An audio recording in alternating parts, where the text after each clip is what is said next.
I need to start with a statement that's going to make probably quite a few of you feel pretty uncomfortable. And it is this, that most believers are losing in the marketplace, not because God didn't call them, but because they don't understand money's a spiritual power. There, I said it. I knew you'd feel uncomfortable. We have confused being humble with being unprofitable. And so we've equated trusting God with not learning the game. We told ourselves that profit is some sort of side issue, when in reality, profit is a kingdom mandate.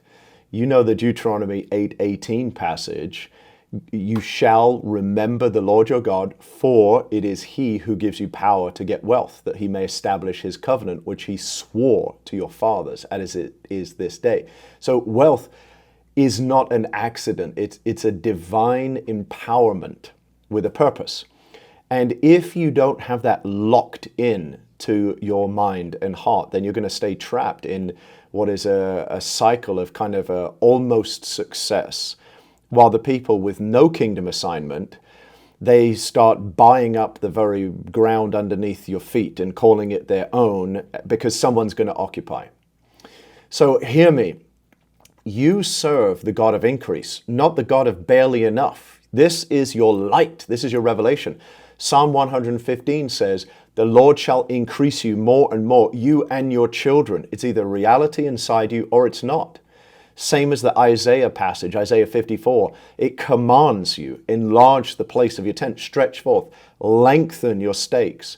That means heaven's expectation of your life is expansion, and you are not to allow stagnation. Even in Job 8 declares, though your beginning was small, yet your latter end shall greatly increase.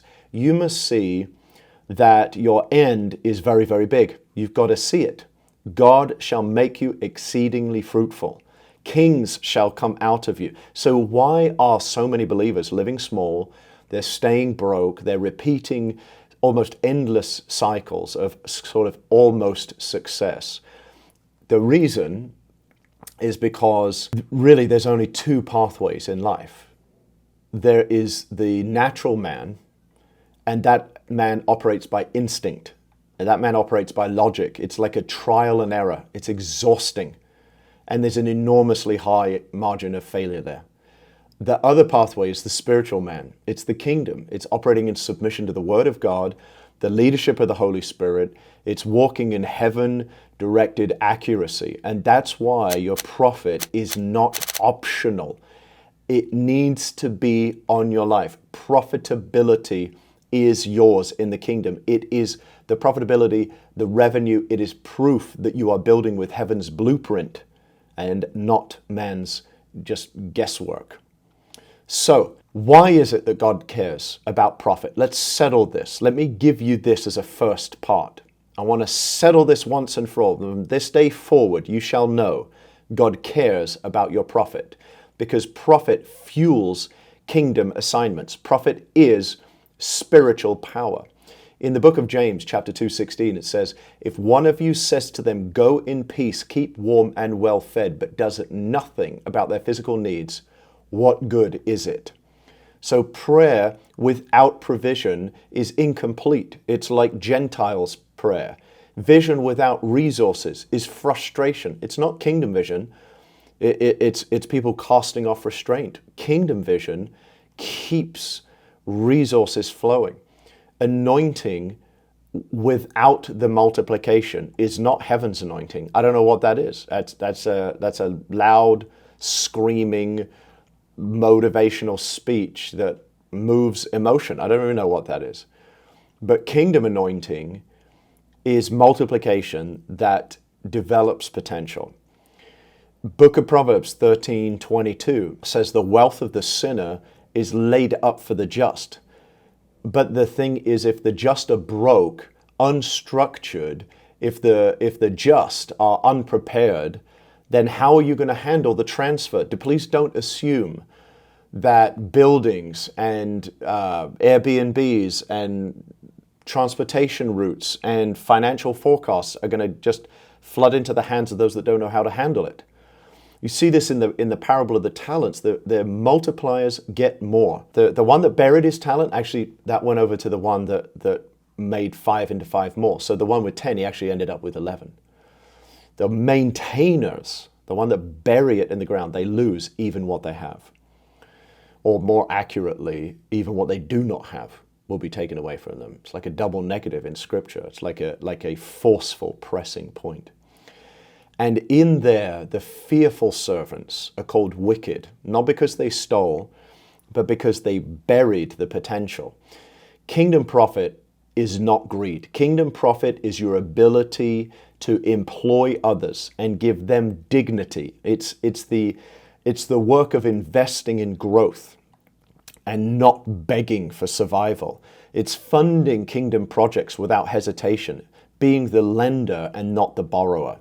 So if you've been feeling God press on you that it's time to build something that actually produces, lean in. This is exactly why I built the Goshen Digital Launch. It's to take what God put in you and multiply it. And I'm going to tell you more in a moment. But let's move on to a second piece here. Why is it that believers don't actually profit? There's a hard truth. Most Christians don't fail in business because just of the devil wandering around outside your front door. They are failing because of self-sabotage that's wrapped up in spirituality. We can over-spiritualize the process. We can pray for customers but never build an actual sales system. We even fast for breakthrough. May you fast for breakthrough, but then please learn some marketing. There's a folly in there for fasting for breakthrough, but then not actually being ready to do the marketing for your breakthrough. And we call that lack of preparation, we end up calling it faith. And we call laziness waiting on the Lord, and somehow there's a deception in the land. Proverbs 21:5 says, "The plans of the diligent shall surely lead to abundance, but everyone who is hasty comes only to poverty." So it's prayer and planning, and they are not enemies, they're partners. So often people believe the lie that money is dirty. It is spiritual power. It can be made dirty. The money is an amplifier of the heart. It amplifies. If your heart's dirty, there's trouble. But if your heart's clean, if you've got alignment, you're focused on the Lord, let's amplify that assignment and that vision. 1 Timothy 6:10, we get this all wrong when it says, "For the love of money is the root of all evil." It's not money in itself. The Bible speaks so much about money. Jesus teaches so much about money. But if you believe that profit is greed, you'll undercharge. You'll end up over-delivering in bad ways. You'll just burn out while the wicked systems around you keep dominating your space. So often people reject divine order. But God is a God of patterns. He builds from foundation to finish. And sadly, many believers, they build their brand before they even build a proven offer. And then they wonder why they have followers following but no customers buying. And that's not warfare. That's just disorder. Look at Joseph for a minute. This revelation here in Genesis 41. God gave him a dream, but it took wisdom. It took storage systems. It took economic planning to keep Egypt alive. So you've got to have the dreamer and the designer and the executor. You got to put them together. You got to put the priest and the king together. If Joseph managed like most believers do today, the whole nation would have starved. So how do you fix it? How do you fix it? So let's bring this to a focus point here. You've got to first see profit as obedience. Jesus explained in Luke 19:13, "Occupy until I return." Occupy is a business term. It means to do trade. It's pragmateo. It's be really, really practical about it. Do business. Increase what I gave you. When you multiply, you're obeying. And then learn the game. Proverbs 24 says, "By wisdom a house is built, and through understanding it's established. Through knowledge its rooms are filled with rare and beautiful treasures." So the wisdom, the understanding, the knowledge, along with prayer is what builds lasting wealth. And then follow a proven order. You can collapse the next 10 years down into 1 year if you follow an order, a sequence of what someone else has made successful in your space. Your harvest begins with a seed, not just the outward adornment of a logo. So you've got to start with a very real problem that you solve, and you've got to validate it and then scale. You've got to make sure this is a seed that can grow in this field of endeavor. So this is exactly what we do in a free 5-day digital launch challenge that we've created. It's starting in a few days on Monday, September the 8th. We will take your God-given idea, turn it into a product that sells. We'll show you how to market it with integrity. We're going to give you access to a marketplace with millions of buyers. It's done live. You're going to do this with me. Our team is going to build this alongside you. And this is your moment where I know you've prayed long enough, but now we want to meet you where you are and help you produce. It is time to produce. So I want to ask you, I charge you, click that link and join us completely for free. We are raising up thousands of entrepreneurs here at Goshen, and my charge to you is start building something that actually creates kingdom profit. Honor God by creating some profit. The Bible is not silent on this. Proverbs 10, lazy hands make for poverty, but diligent hands bring wealth. Ecclesiastes 9, whatsoever your hand finds to do, do it with all your might. Money in the hands of the righteous is absolutely a weapon, a God-honoring weapon against darkness.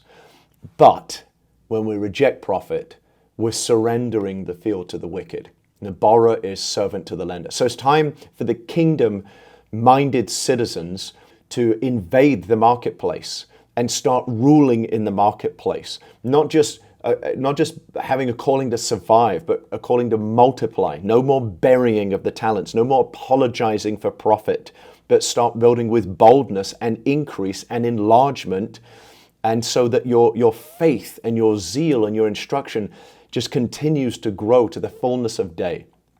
So the Lord bless you and give you great grace. Click that link. Let's have our team build this thing with you. It's going to be awesome.